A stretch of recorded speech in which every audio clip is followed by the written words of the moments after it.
located outside of the suite. Make a right, make a left, is on the right hand side, last door. The only wooden door. Right, only one door on the right. And that's it, so I'm gonna introduce myself again. My name is Tawny English, I'm your Professional Development Committee Chair, and I'm also one of your state directors for the California Association of Realtors. I'm also a broker, real estate broker. I own a brokerage called Lions Realty Group. It's a Westside boutique brokerage. And I also own a business opportunities brokerage called the Business Caretaker. So I'm a real estate broker and a business broker. So, and I'll be your MC today as we walk you through the components of a successful transaction. So let's get started. Okay. So the first part of the transaction, we're going to talk about title. This is an important process in a transaction, and we're so lucky to have Jacqueline, one of my favorite titles, from Stewart Title, to help guide us through the process. So please welcome Jacqueline.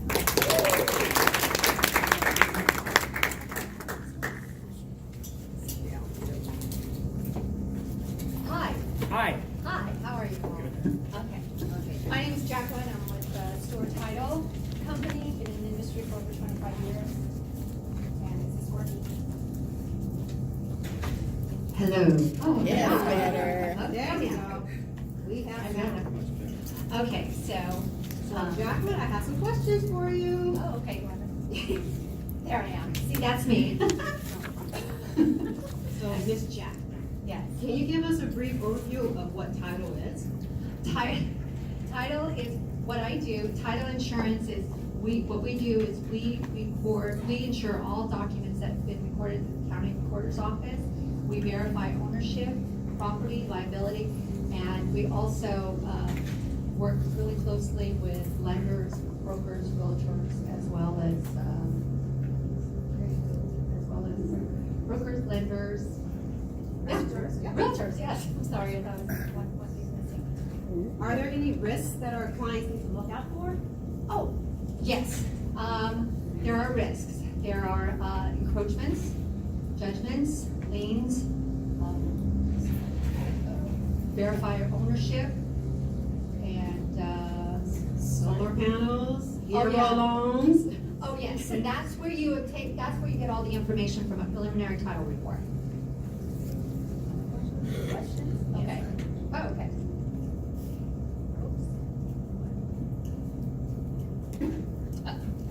So going back into where are the risks that clients should look out for? Is the cyber fraud. That's another story, but to get into real detail, cross your with cyber fraud, confirm your emails, read closely. It's another story, but it's very sensitive information and plays a critical role in real estate transactions, and it's imperative that this information remains safe and protected. I've witnessed quite a few incidents and also avoided a lot too as well. So that's another subject to get in to talk about. What happened? Oh, sorry, go the other way. Okay. How do the fees work when working in title? Who pays for what? Okay, so what the buyer pays for is the following are a few of the many fees that you can anticipate paying as the buyer. It's pest control inspection reports, inspection fees, prorated taxes, hazard insurance premium, title insurance premium from the lender's policy, and depending on the market, the title insurance premium for the owner's policy, as well as the escrow fee, which is the buyer's portion, and the document recording charges. And what does the seller pay for? The following are the few, which are the real estate agent's commission, both buyers and sellers, prorated taxes and interest and rents and HOA, cost of repairs, loan fees, title insurance premium, home warranty, and escrow fees and document recordings. So before we get to Yvonne, the question I have for you, when realtors are writing on their purchase, the RPA, Yes. right? And so for escrow, I'm sure each of you usually put 50-50, that each person pay 50-50, each person pays 50% of the escrow fees. What should they put for the title? How much should each person pay? Should they say, what should be the verbiage should they use? Well, that's up to them. That's not something title would get involved with. What we do is we just do the title insurance. You know, you choose. It's either seller's choice of services. It's all up to the seller and the buyer whether who pays for what. So it's pretty much up in the air. It's upon negotiation. What do you normally see? The seller pays for? The seller pays for the seller's policy, and the buyer's pays for the ALTA, the loans policy. Okay. And which is the buyer's policy is always lower than the selling. And the reason why is because when you're selling a house, title has to not only make sure that all your loans are paid off, make sure that there aren't judgments, we have to clear title, do a date down and not only cover the house, but also make sure that all your bills, all your liens are taken care of prior to the new owner coming into title. Can you explain the difference between the two title policies a little bit more detail? Because there's actually another upper level too, isn't there? Yes, okay, so CLTA, CLTA-R, and ALTA. CLTA-R has more coverage such as encroachments, easements, some permits, property inspections. As of a basic owner policy, it does cover that, but it can, permits wise, it's a give and take on that one. As of ALTA, it covers the loan and makes, verifies ownership, and that's pretty much it. Okay, real quick, okay? So just to let you know, when you're getting ready to list a property, I got it back. I'm done? No, yes. Okay, okay. I want you to know, title insurance is very important. You have to get in touch with your title rep. If you have a possible client that's selling a property and you want to list it, contact title, confirm ownership, because you don't know. Sometimes there are people out there that like to just play with you, and you want to make sure that you were talking to the right person. Okay, so the title is very important, and also you want to find out how are they holding title. Are they holding title in joint tenants? Are they holding it in the trust? Because if they are holding it in the trust, you got to find out who is the authorized signature to sell the property in case the person passes away. I get that challenge all the time. So when they list the property, they open the preliminary title report. I do my due diligence, and I see something that's not right. I will contact contact the agent and let them know, hey, it's under a trust. There's also an LLC. I need to know the story so I can take care of this before we go into escrow. That's exactly how I work. I'm really hands-on on my files. So I want to make it as simple as possible. And all I need is, the clients that I work with, they just tell me what they need. If I need a story, I'll ask for it. Other than that, it's taken care of. So I'm pretty simple. Anyways, my name is Jacqueline Lorenzana, Stewart Title. Give me a chance, and let's make it happen. Thank you, Jacqueline. So the takeaway with Jacqueline is that you want to order preliminary title report before you get your listing. But definitely call her up beforehand just to make sure that you're dealing with the right person. And I would like to introduce Eva. I'm walking over.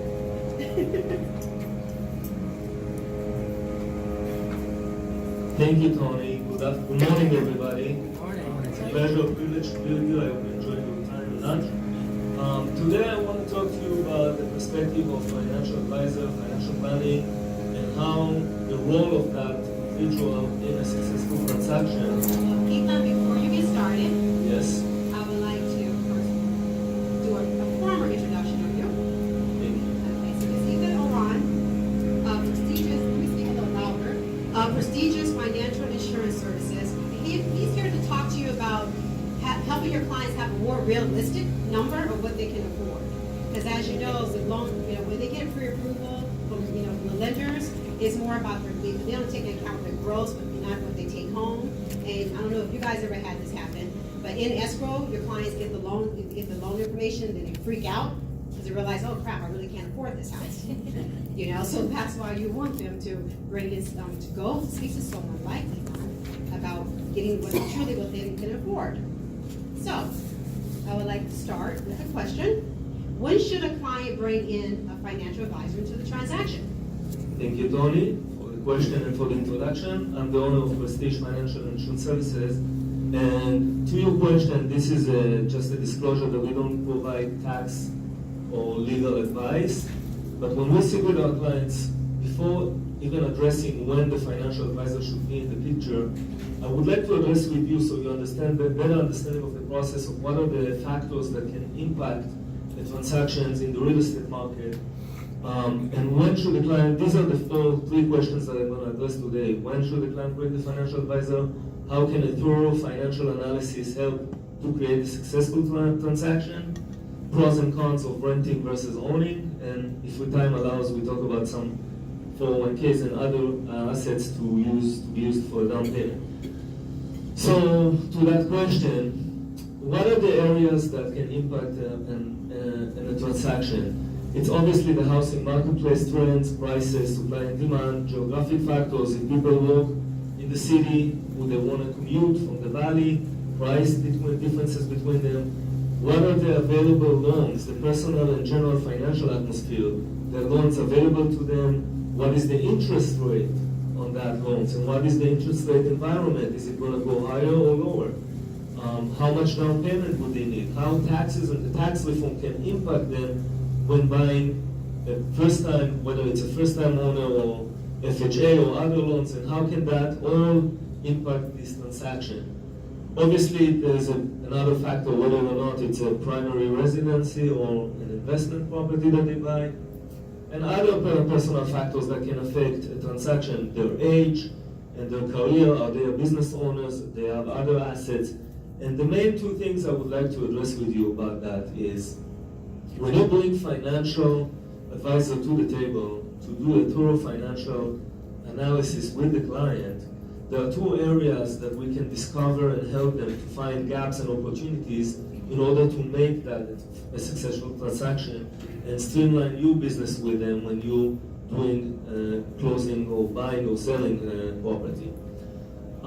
The first area is about discovering what are their assets and liabilities, current liabilities, but more importantly than that, you can see on the spreadsheet spread of assets between cash, investments, retirement plans, business, and so on and so forth, minus the liabilities. That's how lenders will usually do. What are the other liabilities? What's your income? And that's what you're approved for. However, when we talk about with our clients about the list of expenses, you can see between rent, current rent, property taxes, homeowner insurance, health insurance, food, auto insurance, and utilities, and all other expenses, what we find is that we found the gross income, and we net it based on how much tax liability they have based on their income bracket, minus the expenses. That will be the discretionary income. That's the play income. And that's the more realistic number than what the credit score or the bank lenders would give you. It really gives them focus in what they're really able to afford. Because obviously for the same lifestyle they have right now, renting always will be cheaper than owning, right? We will touch that in a second about the differences. But doing this thorough financial analysis, I have this complete confidential questionnaire back in the folders there if you want to have. I just take two of the main pages for you to see. And obviously the second area is, when we discover in their assets, we can find out whether or not they can use some money from the 401k. How old are they before they can get some early distributions? How much of interest they would pay for themselves rather than to pay to the mortgage. In relates to the new tax reform, the tax interest deduction from the mortgage of residential was deducted from $1 million to $750,000. So moving forward, any mortgage they will take, only the first $750,000 of it will be deducted for tax deduction. Also the SALT, state and local taxes that were capped at $10,000. A house of $1 million, 1.25% of its property tax, it's already $11,000. And you capped your state and local taxes deduction from IRS from federal. So all your income deduction wouldn't count. So where are the taxes playing in the terms of how much can you afford between the expenses, other assets that you have, and giving them focus to what really real. There are people, they have three types of plans. They have the plans they want to have, they have the plans they think they have the plans that they actually have, right? That's all of us. So our job is to make alignment between the three to make sure that they can work with you on what they really can afford and not what they want or dream about.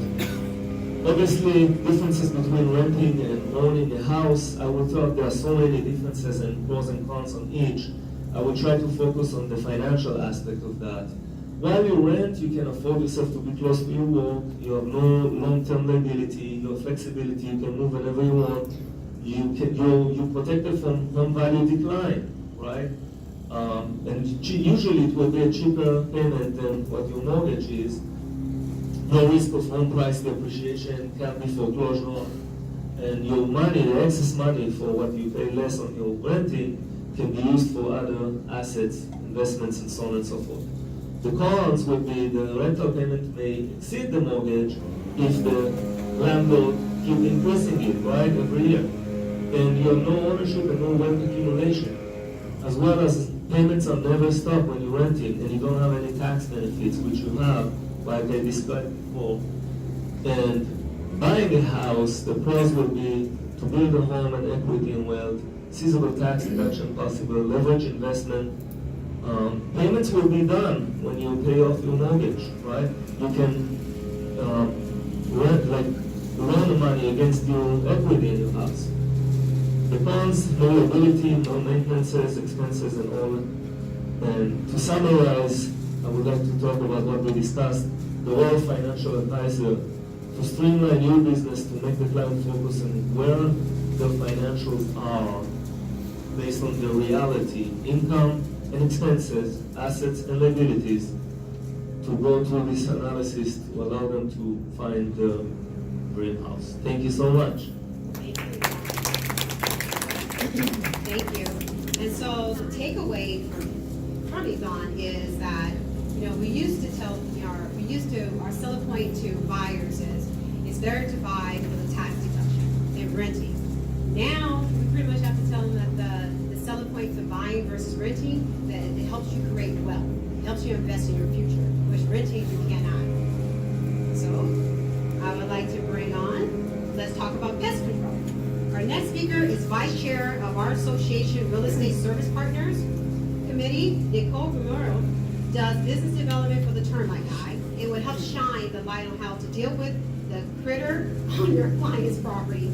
Welcome, Nicole. Hello. Very fitting. Question for you, Nicole. When should a person be thinking of getting a termite inspection? There's a few times. Thank you, Tawny. First and foremost, I think it's important that, agents and homeowners are thinking about doing this check while the homeowner's still living in the property. While agents are on your farms, what are you talking to your clients about? This is something that is going to be important to them, that you can really get entrenched in their housing situation. If you are going to help consult them on their property and how they're enjoying living in their property now, and how they can enjoy living in their property while they're still there, they'll think of you when they want to move.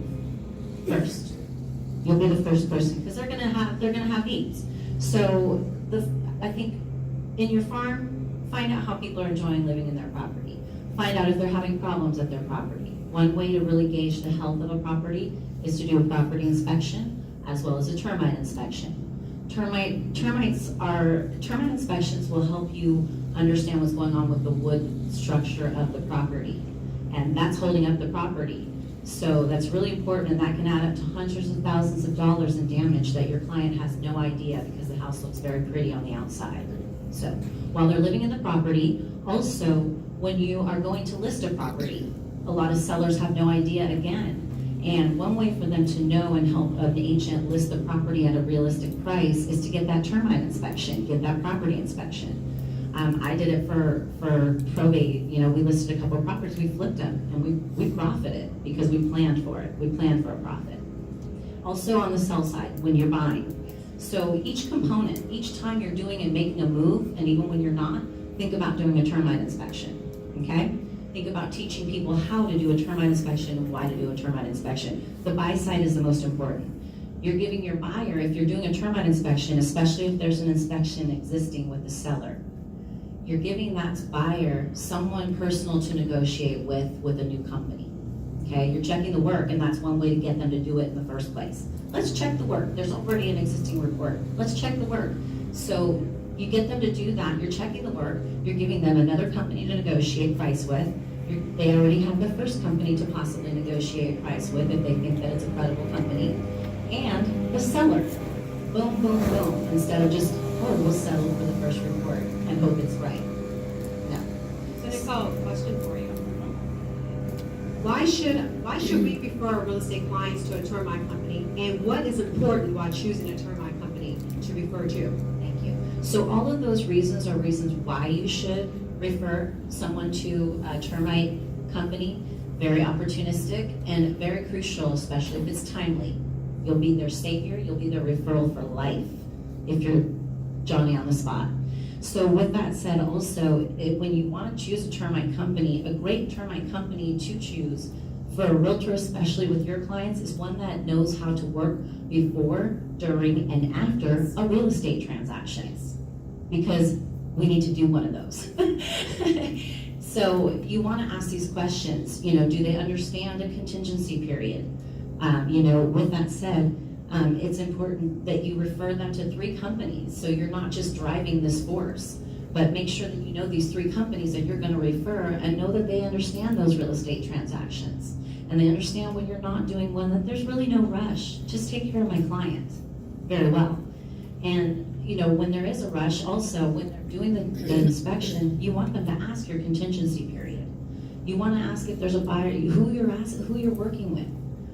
The seller or the buyer. Why? Because we're going to look out for you that way, as if it's us, as if we're the one working with the seller and the buyer, because we are, let's face it. So you want to make sure they understand your contingency period and can perform the inspection and get you the report within time to discuss that with your client before the contingency period is up, because you're going to want to qualify that request for repairs. First off, your client's going to want to qualify if they still want the property, okay? So then you're going to want to qualify that request for repairs. And they need time to pick one, to go through the first part and then the second. And it takes time for them to sell it to themselves, and you need that time. So that's what you want to do. When you're choosing a company to do termite, you want to make sure that they know what you're about to do and they can actually help you do it. Okay, so. And then what about termite clearances? So termite clearance, you're going to want to understand what Section 1 and Section 2 are. And you're also going to want to understand when these things are important, because the loan is going to, okay? So maybe it might not be all the way up to your client. And it has an idea as to how you are working with these contracts. So please be sure that you understand your contracts. Go to your contracts classes, talk to your broker, talk to your team leaders, and Nicole, I want to go back to the Section 1, Section 2. Sure. Can you explain the difference between the two? I sure will. Section 1 is anything active today. Active infestation and damage to the wood structure. This can be dry rot, and that's going to be your Section 1, is anything that needs to be handled and facilitated and acted upon today. That's damage to the wood structure. Section 2 is going to be anything leading up to active infestation and or damage to the wood structure. Okay, and I mentioned loans, VA loans, and FHA loans. A lot, if not all, are requiring. I think most, if not all, are requiring for these 2 loans. So get to know this situation, and not to mention, it's not the loan that's bringing these into the transactions. It's people.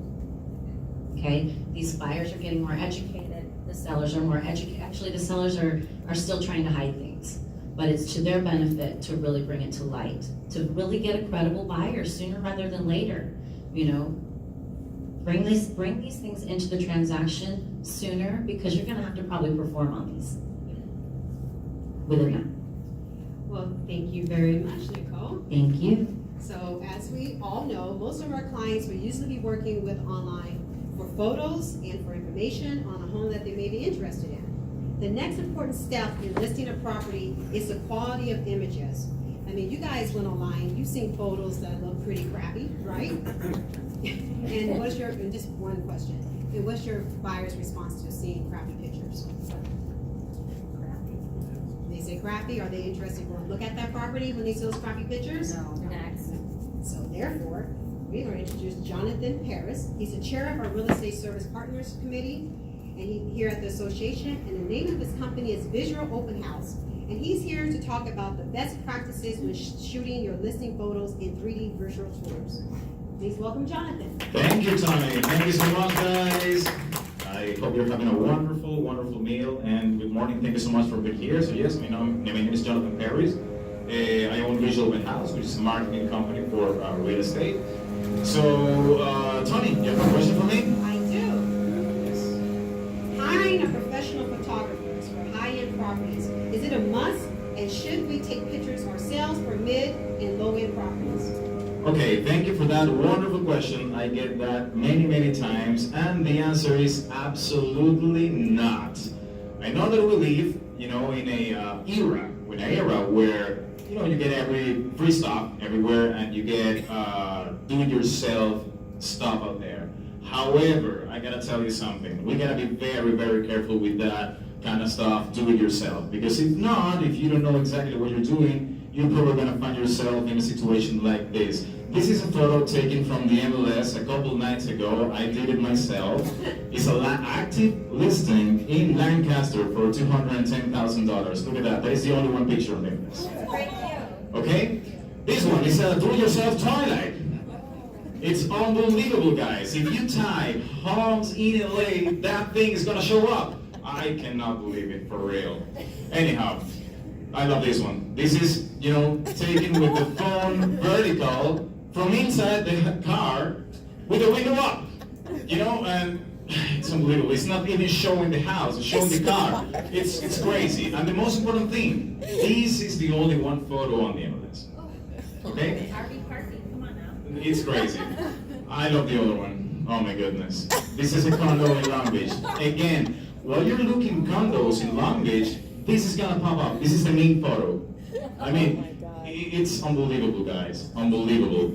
So, regarding to the question, this is an example of a low-end property. This is a model home, $65,000 in Pico Rivera.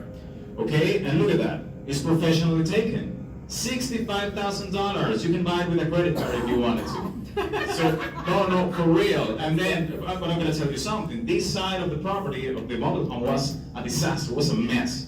However, professional photographer, myself, I have the buyer, I have the realtor to, make it look beautiful. We know how to handle lighting, we know how to handle the angle, and to make it look beautiful. That's our purpose. And if I want you to remember something from today, is to remember that your name is your brand. Remember that. Every single marketing tool is going to have your name on it.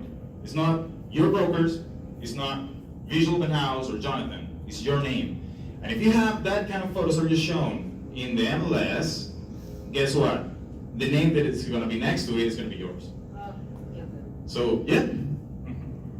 Any other question? Yes, I have another question for Excellent. you. More and more listings are being shown through professional videos. How does this help my clients or our clients? Sure, that's a wonderful question as well. So I'm gonna explain that through many facts about videos. Adding a video to an email increases the click-through rate by 200 to 300%. For those who are not familiar with click-through rate, you should, but if you're not, click-through rate is a way to measure how many people actually take action in a link in your email, or something, any call to action you have in your email. So if you just add in a video in an email, can increase that by 200 to 300%. Adding a video to a landing page can increase conversion by 80%. For those who are not familiar with landing page, imagine it's a mini website. Say that you're having a listing in Santa Monica, you're having advertising in Facebook, you want to create a landing page. A property website is kind of a landing page, and if you add a video on a landing page, it's going to increase conversion by 80%. Including a video on a home page can increase conversion rates by 20%. Just adding a video on your home page in your website. Super important. What kind of videos? That is another story I can tell you later, but just to let you know, it's virtual tours and community videos. Just take a tip. Community videos and virtual tours. Videos generate more than 1,200% more social shares than text and image posts. Gone are the days where everybody wanted to share images and all that. Right now it's videos, videos, videos. That's all what people want to share. Videos drives 150% increase in organic traffic from search engines. If you have your right videos well placed with your tags, with your keywords, correctly well done, you are going to increase your chances to be found in Google, Yahoo, or any other search engine. So definitely take that in account. That's why 82% of everything you see in internet is going to be videos in 2021. Imagine that. Back in 2016, it was 73%. And it's projected to be 82% by 2021, and it's projected to be almost 90% by 2030. So everything is going to be videos. That's why, we have 5 billion videos watched every day. 5 billion videos watched every day. So you think it is important? Yes. Okay. I'm glad you answered. Okay, so you have another question? I do. Excellent. I've seen new 3D virtual tours taking place on many listings. Is it really worth adding a 3D virtual tour to my listing? Absolutely yes. What a wonderful question. You're so smart. Yes, definitely. If they can come to your open house, bring the open house to them. That's what I always say. So I'm going to explain this with these 3 important facts about 3D virtual tours. It is 100% interactive by design. Of course, you can go through the house, the property. You can stand 5 minutes and looking at the roof if you wanted to. You just want to turn around and go to the other room and stay there. It's 100% interactive. Of course, there's a market for everything. For older crowds, they want to have videos because they don't want to be clicking around or just exploring. They just want to click play, then watch the video, relax. But for a younger crowd, which is more than 50% of your buyers, millennials, they need something more interactive. That's why virtual tours are super, super important. It is a permanent open house, of course. You always have your open house right there with your 3D virtual tour. It's going to save time, and see, it saves time, it's going to save you money. That's right. Why? Imagine that you have your buyer that is going to ask you, usually, hey, can you show me 10 properties today? Well, I don't have time to show you 10 properties today. Well, guess what? You can send 10 different leads with a 3D tour, and then they done right now, and then you can actually set in time about. Thank you so much, guys. If you have any questions, let me know at the end, okay? Thank you. Thank you, Jonathan. Great information, Jonathan. Thank you. Thank you. Okay. So once you have your images for the MLS, you have your advertising, and you're ready to create a web page for your listing, you may think you're done. But no. Remember that most of your clients have social media presence, and they tend to do their research on the web. So let's please welcome, I'm sorry, I need more coffee. Don't you worry about it. It's Talitha. It's okay. Talitha, 90210 Media Manager, for some helpful tips on showcasing your listing on social media. So Talitha, how do you make social media part of your daily experiences? Okay, so making social media part of your daily experience is pretty simplistic. First, everybody, before I, right, I gotta click. Yeah. Let me Click it just before you take it. click it. 1 second. Feel so professional. Okay, so pretty much you need to make social media part of your daily experience by doing a few key steps. Before I go into those steps, I want everybody to just take a deep breath. I've had a few people come up before me. I want y'all to be fresh. But okay, so the first step, for starters, is to make sure you have your social media listed on all of your marketing material. Your cards, your flyers, your postcards, your website, any material meant to promote your business. So, if you're handing out coffee mugs, put it on a coffee mug. If you're handing out t-shirts, hats, whatever it is, put it on there, because no matter what you hand somebody, it's going to have an expiration date. Simple. So your social media is going to outlive whatever you hand them, pretty much. It's just a simple but overlooked fact. So, what is the most popular platform? Instagram. So Instagram has over 1 billion monthly users, which, pretty much says that anybody you're trying to talk to, majority of the time is on there. So what age range? Instagram's got a little bit of an older age range now, because, you know, Snapchat's for people who don't have jobs yet. But, yeah, but Instagram's got, like, you know, your mid-20s to, like, late 30s. It's got that crew actively populating it on a daily basis. So, yeah, we're gonna hop through here and let's see. So, on Instagram, oh wait, is there a question coming? No. Okay, cool. Finish this part. All right, so on Instagram, engagement equals growth. Instagram is pretty much a two-dimensional platform, unlike Facebook. On Facebook, you can put up a group, you can make a page, you can have a yard sale, you can, like, there's games you can play. It's its own mini-verse. Instagram's not a mini-verse like that. It's two-dimensional. You got photos, you got videos, you can like it, you can comment. That's it. Simple. Cannot share. Yeah. Yeah, very simplistic. So, engagement means you need to actually go out and be talking to other accounts. You need to be go out and liking their photos, you need to be watching their stories, you need to be doing something that's going to bring them back to your page.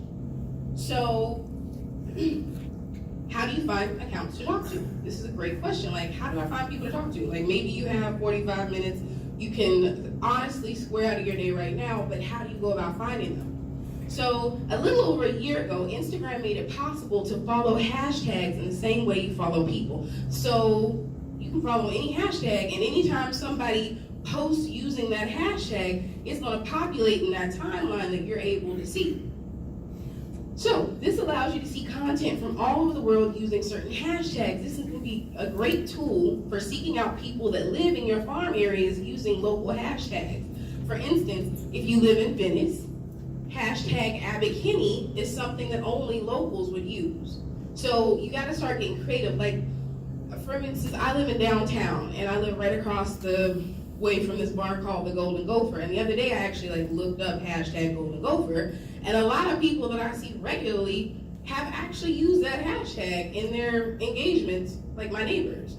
So you have to start speaking the language of your community, because every community speaks a language, and at the end of the day, social media is just one giant conversation.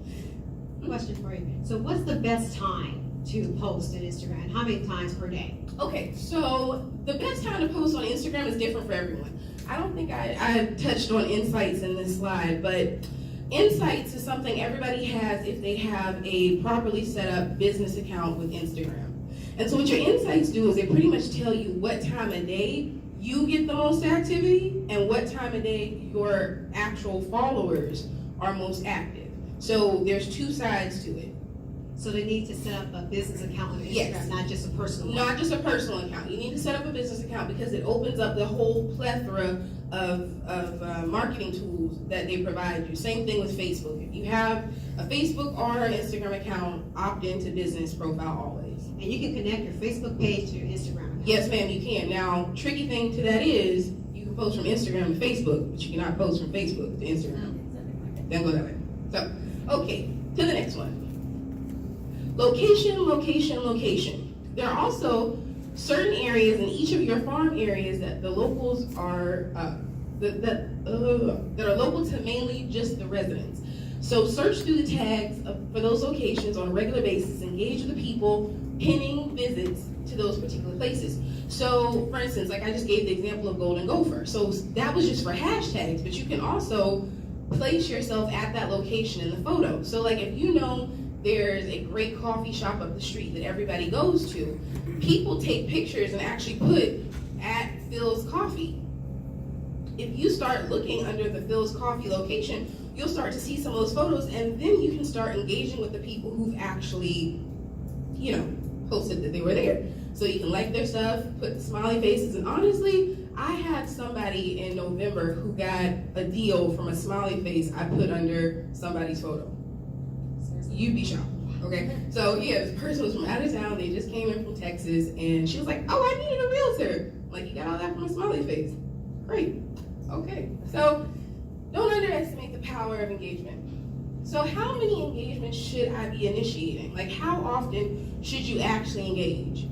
You should engage at least 25 to 30, with 25 to 30 new accounts per day. So it sounds like a lot, but if you break it up, you could do this like morning, lunch, and dinner. And what do you mean by engagement? So engagement, the smiley face. You don't have to get too creative. You could like, you could great photo, smiley face, whatever, just anything you're saying that make people have to acknowledge the fact that you're on their page. So get creative with that. As I said, you can break it up into different parts of your day, yada yada. You don't have to obligate too much time at once. And also, what should you say? Pretty much make yourself complimentary. Like, everything you say needs to be complimentary on there. Don't think too hard, because then it's going to make you not want to say anything, especially when you have to replicate this 25 to 30 times a day. But also, don't put too much opinion on anything, because at the end of the day, you don't know who's seeing this. So stay in the middle. I like the way you lay out your page. Great photos. Hooray. So can you end with, how can we stand out on social media? How can you stand out?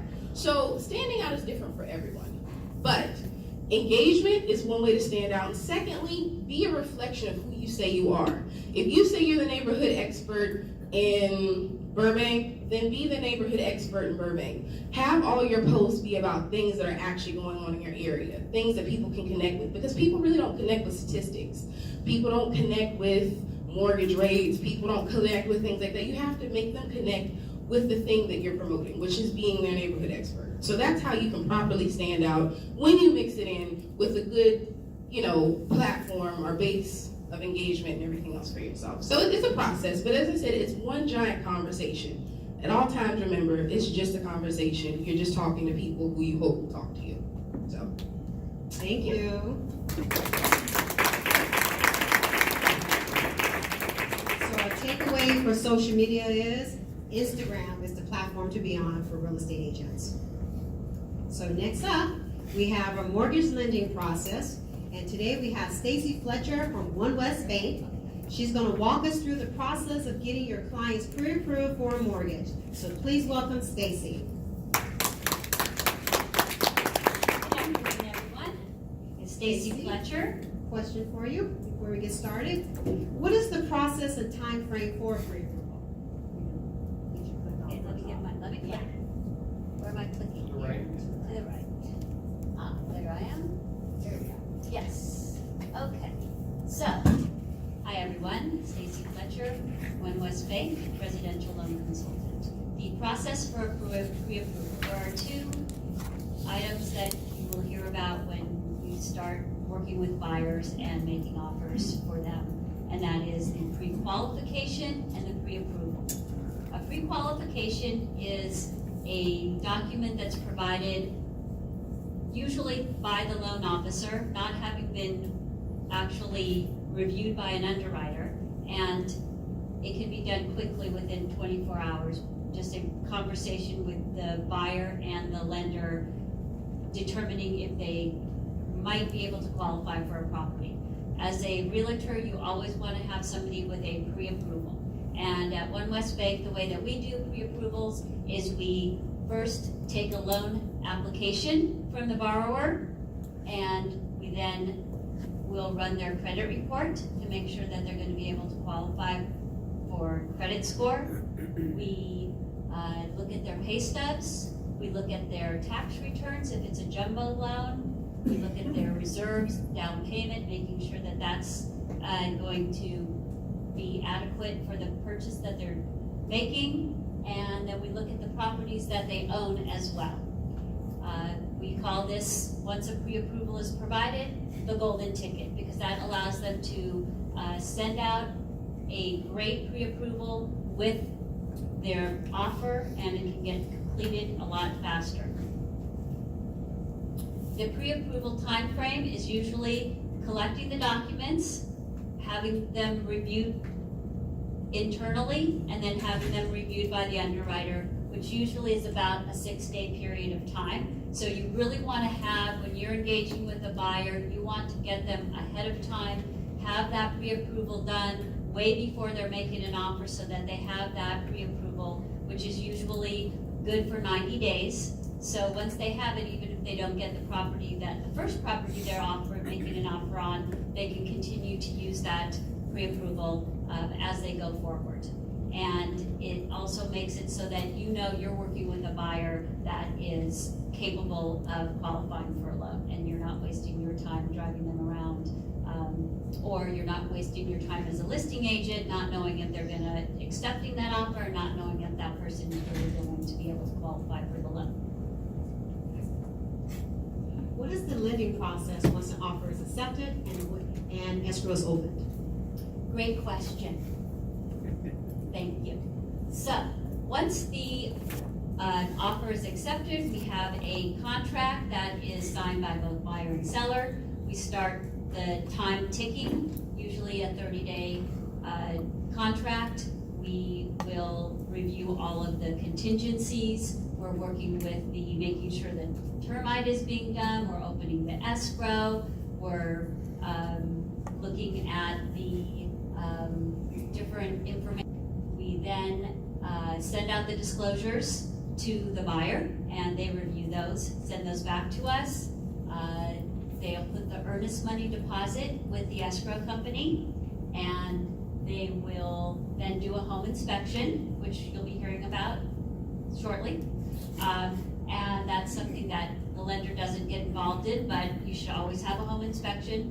Always recommend that. Then the appraisal is the next step, where the lender will send out an appraiser to inspect the property and make sure that the value is what has been agreed upon for the buyer and seller.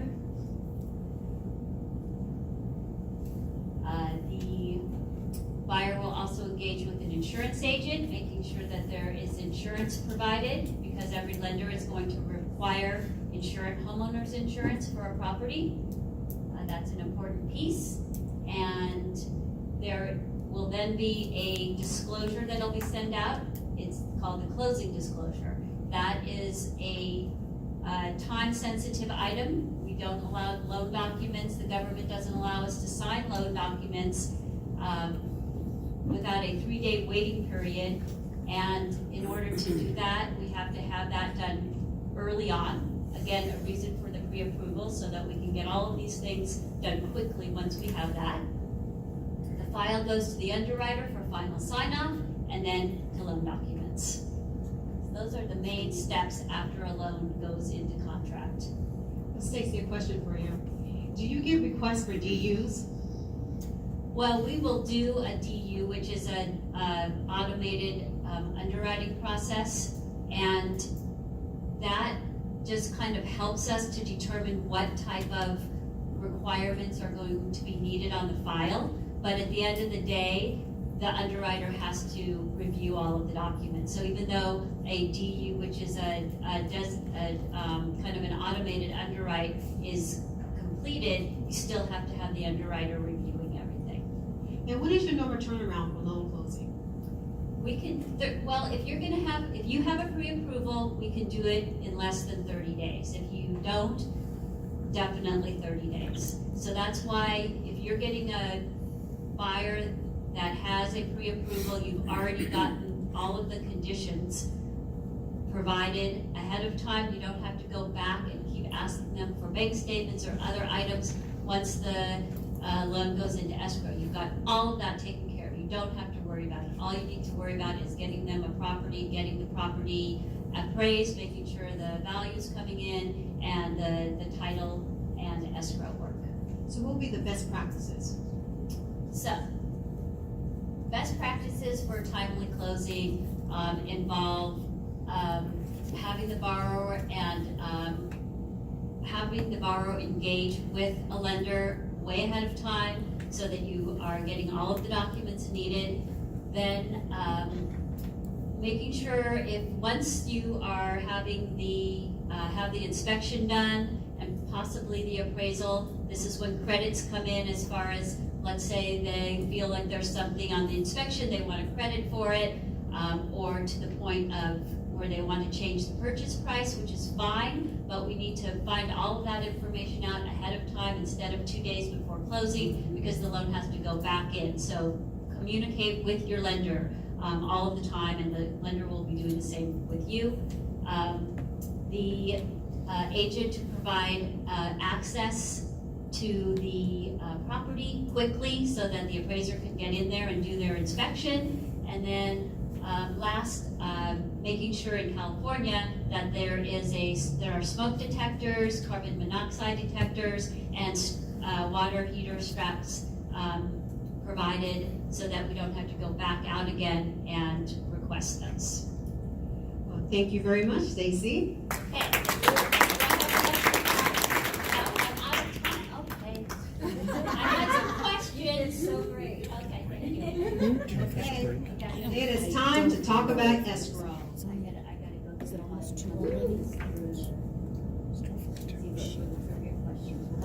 these are really quick trivia questions, so maybe I'll do these at the close. Okay. Here you. Okay, thank you. Okay, Hi, I'm so- Sharon Sharp with Escrow LA. I've been handling escrows for 34 years, so I've seen a lot. And I want to cover different tips you can do that you should do on all of your transactions. So Stacy, question for you. Sharon. Sharon, I'm sorry. Lisa said yes, now I got Sharon. Get my S's together here. What can a real estate agent do before escrow, before it's open, in order to prevent problems during escrow? Okay, the first thing is, and Jacqueline touched on this, is if you're going to meet with the seller on a listing appointment, before you even go on the appointment, call your title rep and verify that that person really owns the property. You would be shocked. I have had escrows. During the escrow, we get the legal investing and prelim, and the person doesn't own the property. And here this agent's been working to sell the property, spending money on advertising and everything. It's shocking. I don't know why someone would do that, but believe it or not, they do. I had one transaction in Venice. Weird things were happening. The escrow got transferred from a company in Beverly Hills to my office because a buyer didn't feel safe working with these people anymore.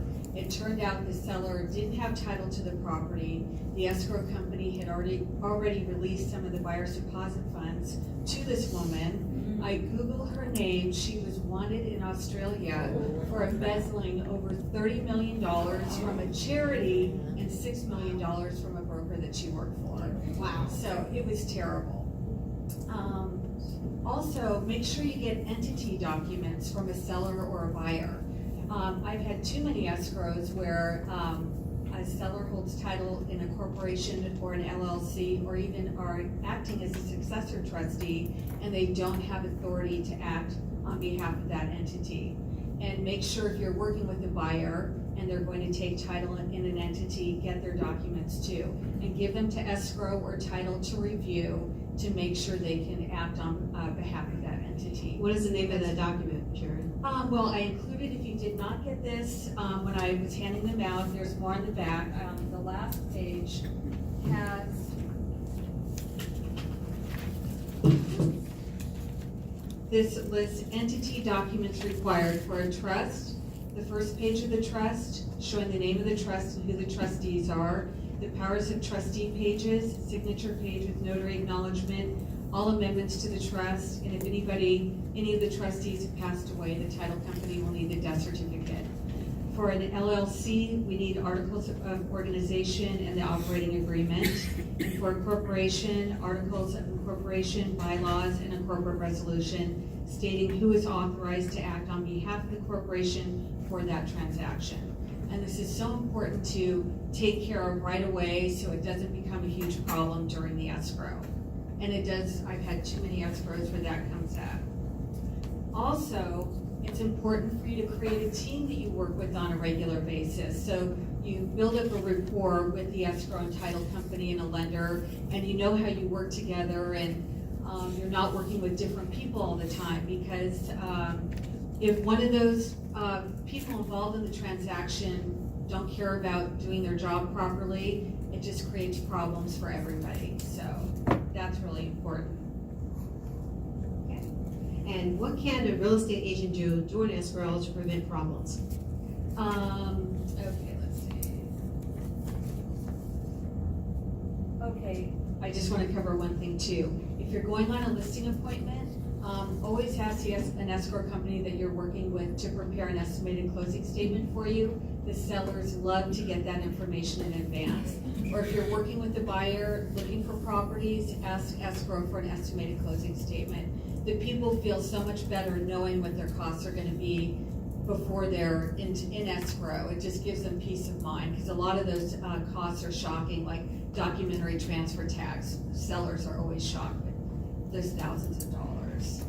And let's see. Okay, and also order the preliminary title report, underlying documents, and plotted easements from the title company before you go into escrow, so you can find out if there are any title problems like judgments or liens or anything like that. That's really important. They do come up.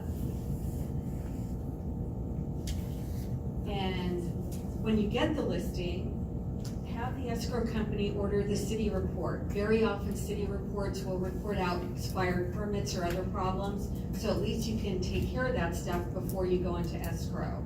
Also have escrow order the homeowner documents. That is so important.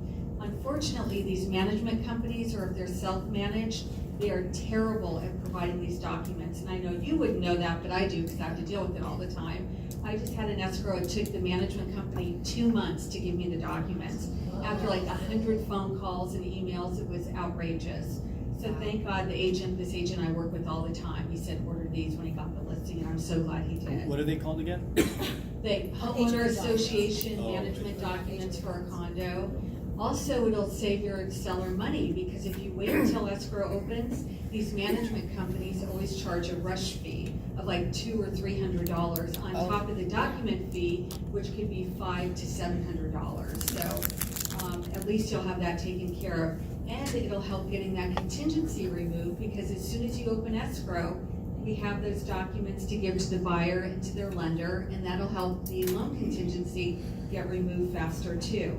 And also one point with that, Sharon, too, is by looking at the HOA doc, you kind of know the rules. So you know, be able to answer the questions for the buyers, if they can be able to rent the property out.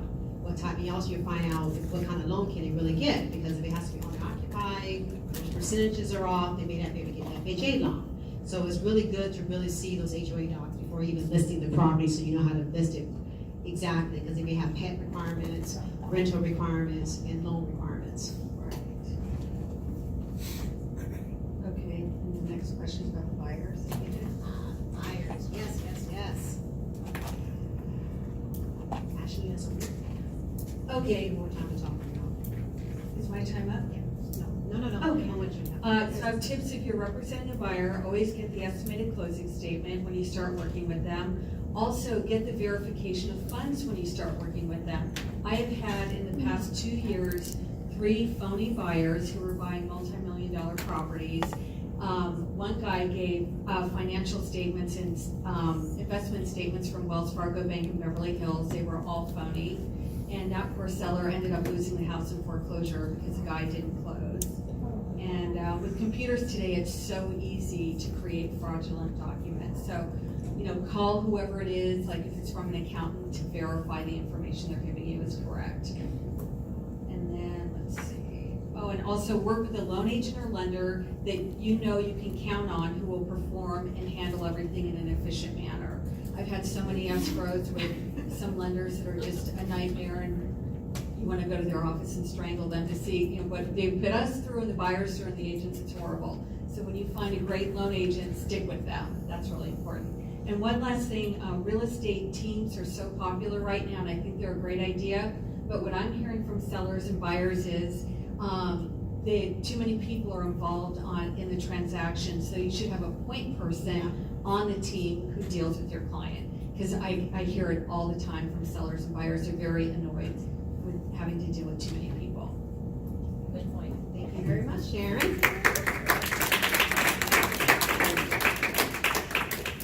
So our next speaker who's coming up is Chris Clancy of Home Team Inspections.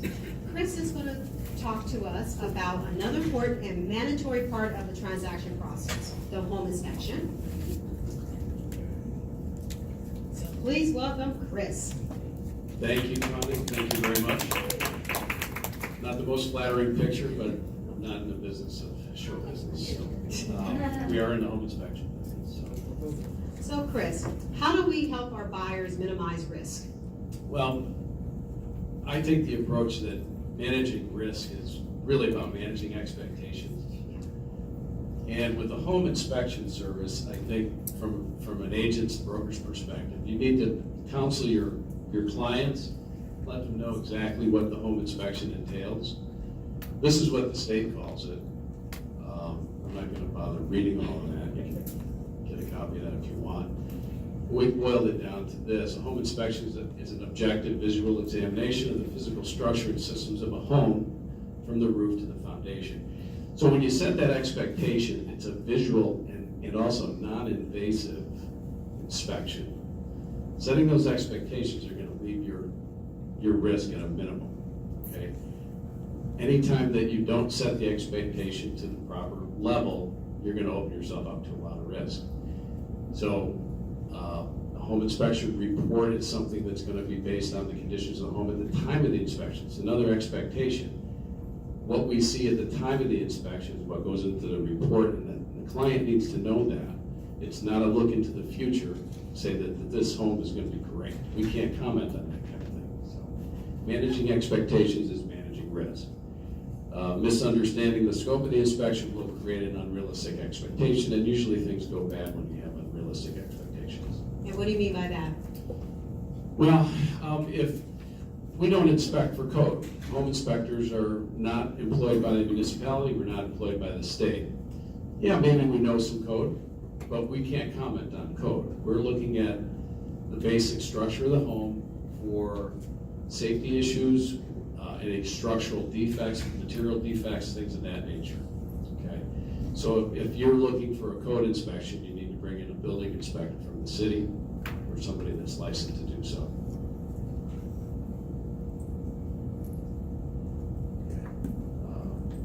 The benefits of a home inspection will protect the buyer and realtor, again, establishing those expectations. We provide a consultative approach to home inspection. That's the way to set the expectation. That's the way to minimize your risk. That report will bring into interview all of the issues that are with the home. Every home is different. No home is perfect. There's gonna be something wrong. The extent of what it is really is gonna depend on the home inspector and how they deliver that message, whether it has an impact on the transaction or not. What qualifications is needed for a home inspector? Well, primarily what you're looking for in a home inspection company is somebody that's, knowledgeable, obviously, in the building trades, somebody who has a lot of experience, and you're also looking for a professional approach. Now, the professional side of things brings into play technology. It brings into play insurance. You want to have a company that has errors and omissions, or E&O insurance, to cover things, as well as general liability, not just one. You're really best to use a company that has both types of insurance to cover anything that could go wrong. General liability will protect against anything that happens during the inspection in the home, and errors and omissions will cover anything that may be missed, or it will help manage that expectation. Interesting thing about errors and omission, it helps the agents, the real estate professional as well. If you have a home inspector who does not have errors and omissions insurance, then potential risk falls back on you, because you as a real estate professional will have insurance, and if the claimant does come up with some sort of an issue and the home inspector doesn't have insurance, E&O insurance, it'll come back to you as a broker. And in your home inspection, do you usually suggest that they bring in other inspectors, like for engineering, soil, roofing, etc.? Well, part of our inspection, we're generalists, so we're not experts in any one particular field, right? And we may have that background, depending on where we come from, but we are generalists, so we're not actually going in there and suggesting that we're gonna tell you how to repair something. We will recommend that you bring in a professional. If it's an electrical issue, bring in a licensed electrician to take care of that issue. A roofing contractor, same sort of thing. We'll do that visual inspection to make sure that there aren't any issues that are visible. If there is something that's visible, we will recommend, based on the severity of it, bringing in a professional to take care of that later. And how do we minimize our risk as realtors? Well, it comes down to due diligence, making sure that you're very thorough with your walkthroughs, making sure your pre-sale documents are all filled out correctly. You also want to encourage your buyer to request as many items on an inspection report as possible. Okay, so many inspectors will do ancillary services outside of the general home inspection. So You may have some people that are good with mold, radon, things of that nature. So that list is long in your buyer's inspection request form. So make sure those are filled out and encourage them. When do you suggest people bring in an inspector, home inspector? I'm sorry? When do you suggest people bring in or do a home inspection? Do a home inspection. Well, when you're in escrow before you're closing, you want to bring in a home inspector to take a look at the property. Now, we have found that people our listing agents are bringing in home inspectors in pre-sale as well. So there are some issues with that are being played out right now. That's a different discussion, but that is something that's happening these days. But you definitely want to get it in before your contingency is up, so that you can go back to that seller and possibly say, you know, we had a roofing contractor come out based on the inspection. We need a new roof. We'd like to replace the roof back there. Any closing thoughts? Closing thoughts are just make sure you're thorough, make sure you're talking to your clients, consult with them. Don't dictate anything to them, consult with them. When you're giving out referrals, make sure that you've done your homework on the inspection services that you're referring out, because that will reflect on you as well. So make sure you're looking for somebody that's professional, has the right insurance coverage, and is going to take care of your client, because at the end of the day, that client is our client and your client both. Okay. Thank you very much. Thank you.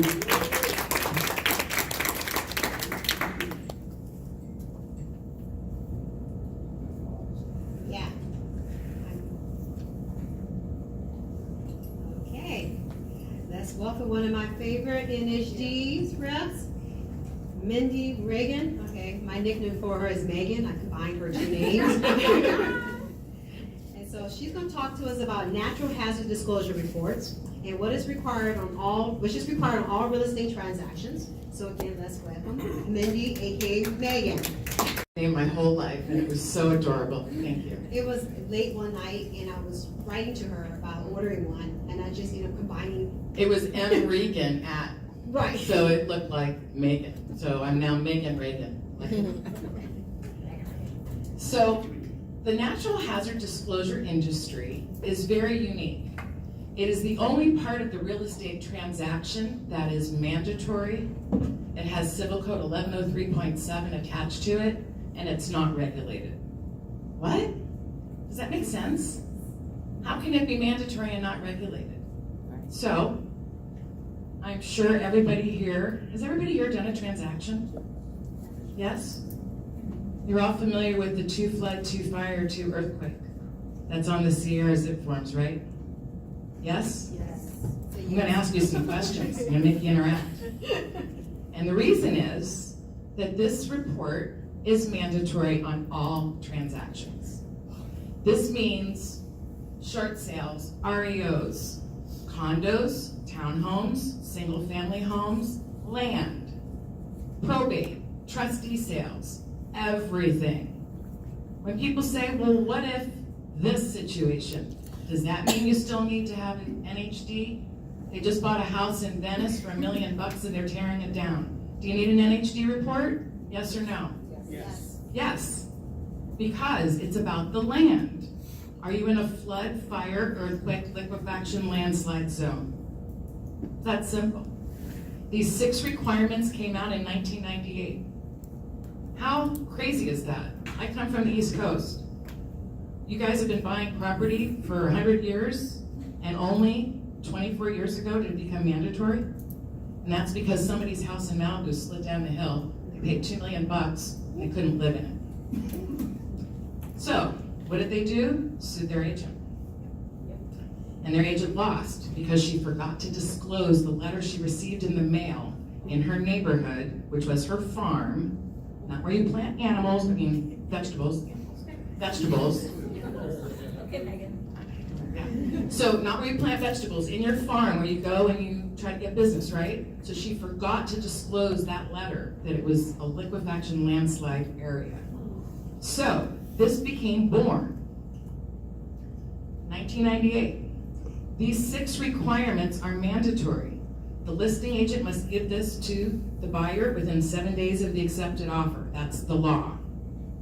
The buyer then has 3 days from the day they get this to move forward or pull out of the transaction. It's called material fact.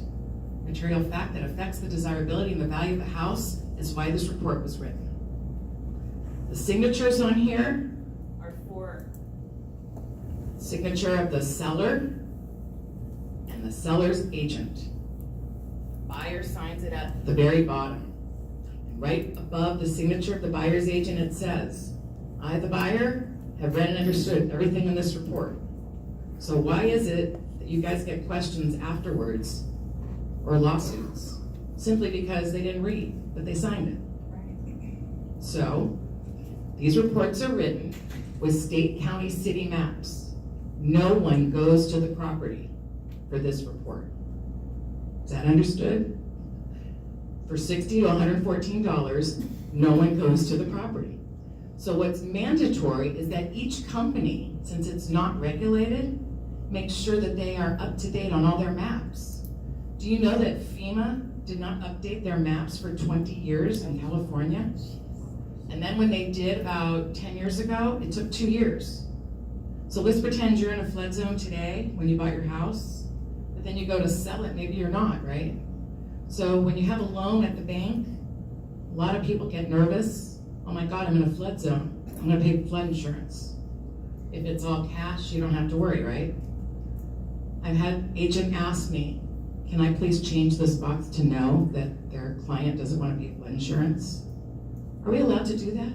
No. Is that fraud? It is.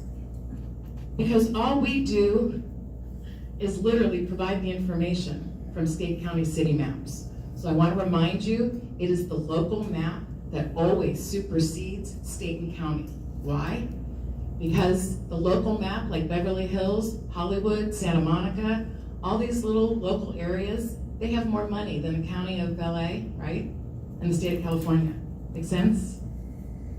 So the key here is ensure that each agent is doing their fiduciary duty. It is equally the buyer's agent's fiduciary duty to write in the contract who they want when they're representing the transaction. Do not leave it blank, and do not write seller's choice, please. It does not serve you well. You are not choosing when you do that. And please don't think, it's so prevalent on the west side, it makes me crazy. Seasoned agents who tell me, oh my God, if I write in the service I want for NHD, you may not choose my offer. No, you got a lousy offer. That's why they didn't choose you. Sorry, it's not your little $100 NHD report. I promise it's not.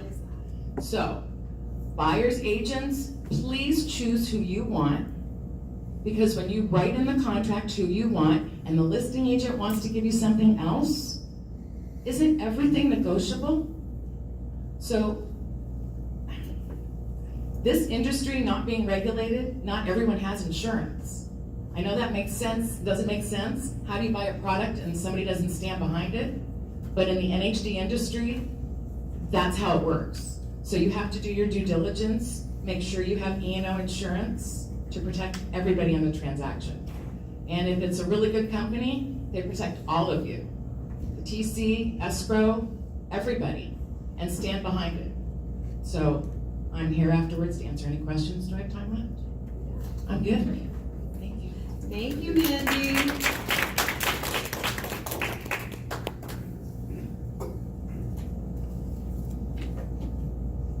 We have our last speaker who's making his way up here, Ami, and I call him Mr. Environmental Service Guy. He knows everything about environment, especially on commercial properties. And while he's making his way up, real quickly, do anyone work on probate deals at all? Because if you do, I would say that you should bring in a home. I suggest that you bring in a home inspector beforehand. If you probate or trust deals, you want to bring in, you want to run the prelims, you want to get a home inspection, termite, all that beforehand, because the person who's selling never lived in the property, and so it's better for you to know what's happening with it beforehand. So, without further ado, we want to have Mr. Ami, who's going to tell us about removing environmental risk from the real estate transaction. Hi. Do you hear me well out there in the back? Do you hear me good? Great. You don't Well, want to I'm use the not good microphone. with not good with the microphone. Okay, So I Tony, do you have any s- questions for me? Yes, I do. Great. I see that you specialize in the removal of environmental risk from the real estate transaction. Can you illustrate some examples for us? Great. Let us talk about some of the risks that we try to remove in the transaction. I'll give you some examples. Here is one. Here is an apartment complex. The owner needs refinancing. However, One quick thing just to disclose about this. So this is talking more about investment properties, commercial properties. this is more on commercial, industrial properties. It's not so much in street residential. And so in this example, they need to refinance this property. However, there is this subterranean cloud of toxic vapor migrating under their property. So there is a risk in this transaction. The bank wants to know what is going on. Then they hire us and we go there and we do our work, we drill, we take samples, and we say, yes, there is a risk here. However, the risk is minimal. It is not that much toxic. You can go ahead and they go ahead with the transaction. Another example, here is another apartment complex, similar situation. There is a shopping plaza here. There was a dry cleaner. They contaminated the subsurface. The vapor travels under this apartment complex. The investor calls us in the middle of the night as usual, and he says, what is my risk? And we tell him, okay, send us the report. They send us the report. We look at the report and tell him, okay, there is a situation. There is toxic vapor here. You will have to do something about it to protect the dwellers. And this is what is going to cost you to do it. It will cost you about anywhere from $300,000 to $400,000 to do it. And he got the number now that he can put into the transaction. We did not charge a penny for this advice. We take the reports, we look at them. I've been in this industry for, I don't know, since 1988. In 5 minutes, I can read what somebody else cannot read in many hours. And so I tell him right away, this is your risk, $300,000 to $400,000, put it in the transaction, he does it, and they go ahead. Didn't cost him a penny, gave me a little bit more reputation. Here is another case, just a few weeks ago, Santa Monica Boulevard, 17th Street. In 1995, we removed tanks. It used to be a gasoline station. We removed the tanks, we removed everything, and it became a car dealership. This was 1995. Now it is, what, 2019? They want to buy it, they call us, they still have our reports, and they say, well, you removed the tanks, it was contaminated. He says, that's true, it was contaminated. However, it was not contaminated to the degree that required cleanup. And so therefore, the agency gave them a clean bill of health. And so you don't have to worry about buying the property, it needs to engage in a cleanup. However, here is the deal. Once you buy it, and he says he wants to redevelop the property to residential, this is how the tanks look like in that case. He wants to redevelop it, and here is the property, and here is where the tanks used to be, and we removed them.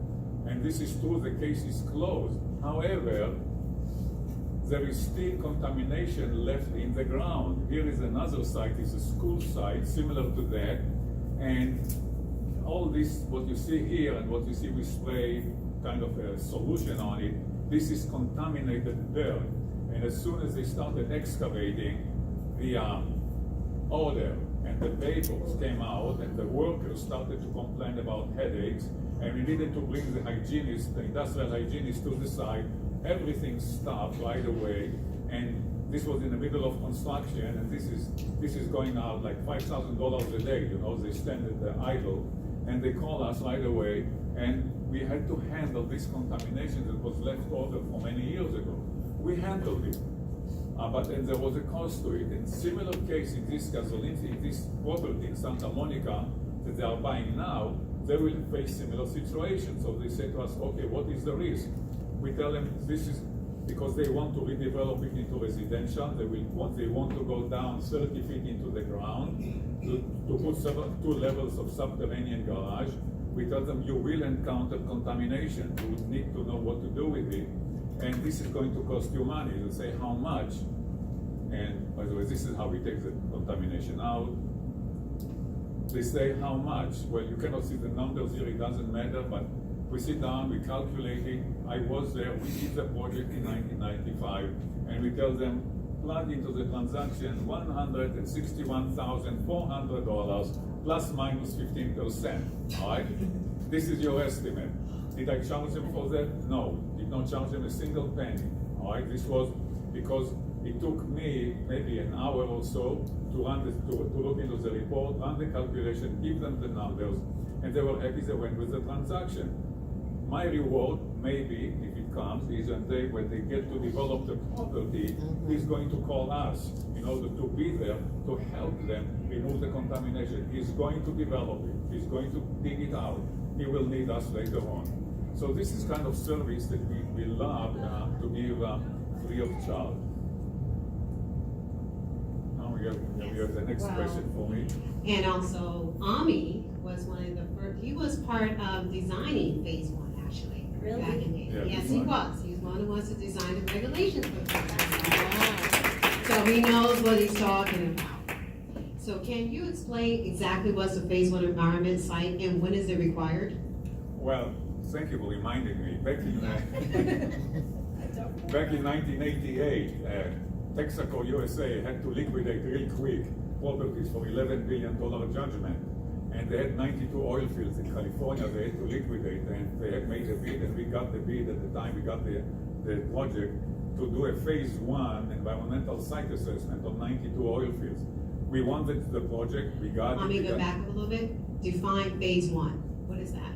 Oh, a phase one is when you deal with industrial and commercial properties, we tell them what to worry about, okay? Basically, the phase one is tell you what to worry about, what could be the risk on the property. In the previous example, in the property in Santa Monica, if we were to do a phase one, we do research of the records, and we inspect the property and tell them you have to worry about this and this and that, because you have to consider it. So phase one is tell you what to worry about. And back in 1988, there was no phase one yet. We had to recreate it out of nothing. And over the years, it developed. So this is our history. And so the phase one, we have what we call, what we call recognized environmental conditions. And this is just a terminology that tells you what you need to worry about. In the case of an oil field, you will need to worry about pumps. In the case of gasoline stations, you need to worry about tanks. In the case of dry cleaners, you need to worry about certain toxic chemicals going into the ground. So that's what we tell you. And many times you don't have to worry about anything. I mean, that's, I would say probably, I don't know, maybe about 50%. You don't have to worry about anything. So we tell you what to worry about, and the worries are what we call recognized environmental conditions. And then once we tell you what to worry about, then comes the phase two, where we actually tell you if you really need to worry about, if there really is a problem. We tell you that the property, in this case, right this morning we got a call, they want to buy a property in South LA, used to be a gasoline station back in the 1940s, 1950s. Since then it has been just a commercial property, but there are no records of the tanks ever being removed. So they are buying a property, they are trying to sell a property or buy a property, and nobody knows what happened to the tanks that used to be there until the 1950s. So right now we tell them, okay guys, you need to worry about those tanks. So what do? We are going to go there, we just gave them a proposal, we're going to go there and explore to see if there are still tanks on the property.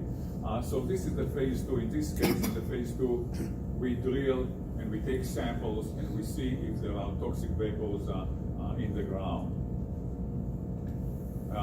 The regular, just indicative of prices, you can say that phase one in commercial industrial properties, the cost of a phase one process usually run anywhere from $1,800 to $3,000. because it's not so difficult. We do research of records. We went to City Hall, we go to City Hall, we get on the internet, we get all kind of electronic records. We see the history of the property all the way to when it was undeveloped land, and we give them a report. Then if we go to a phase 2 where we need to drill and take samples and do evaluation on a regular commercial industrial property, I would say, properties that are not a major industrial plant, you could be looking anywhere from $6,000 to $20,000 on a phase 2. Wow. And if you're dealing with large industrial complexes, it can go much higher. So, Ami, what is it required to do is it always required to do a phase 1? It is not a regulatory thing to do a phase 1.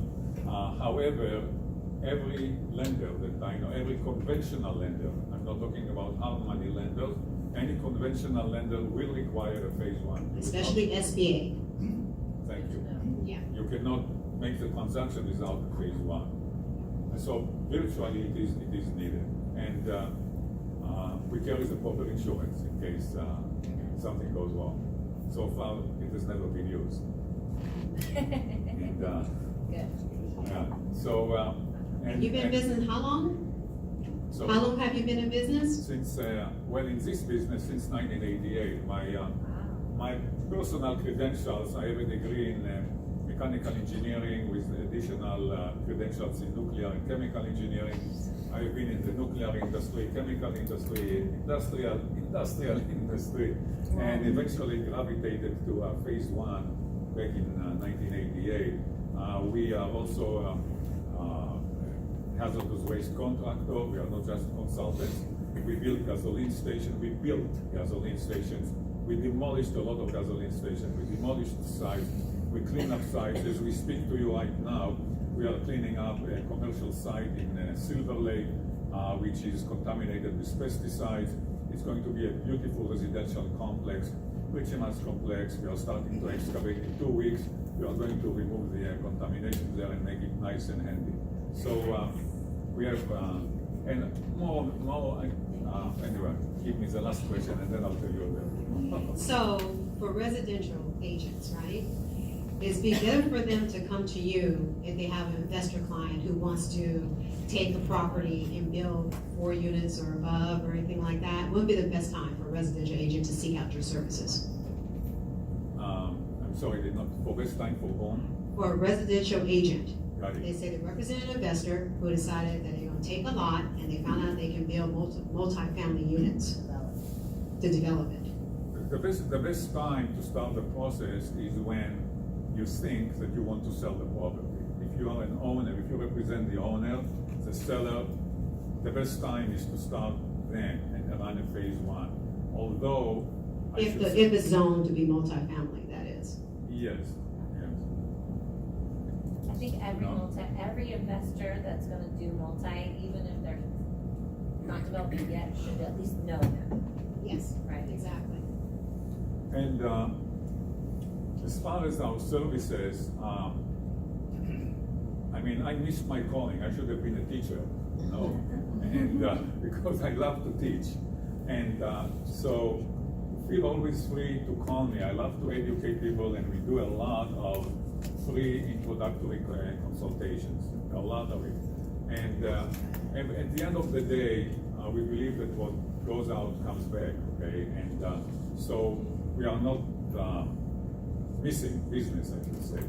We give a lot of free advice, and we are always very, very busy giving our businesses. So feel free. Sometimes I provide 1 hour, even 2 hours, 3 hours worth of consultations. Sometimes I go to the site and I evaluate it. It happens a lot. And we are always accessible to educate, because we believe that only we can get real business only from educated people. And not only that, we love to deal with people who are educated, because then they know what to expect and what not to expect. In a way, it is also our protection. And thank you very much. Thank you very much.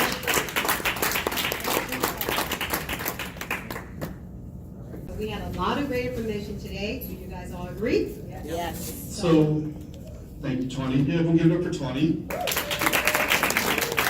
we're gonna do a Q&A with all the different speakers, but if you guys would like, there is dessert in the back. If you wanna go help yourself 5 minutes, grab some dessert, and then come on back. And then we will start with the Q&A. Thank you. And then we have a commercial networking session, which is gonna be an update on cannabis. It's gonna be at Candela. It'll be a nighttime event, and that's gonna be on 6/12. We also have a lot of education. LaShawn's gonna come up in a few minutes and talk to you about education.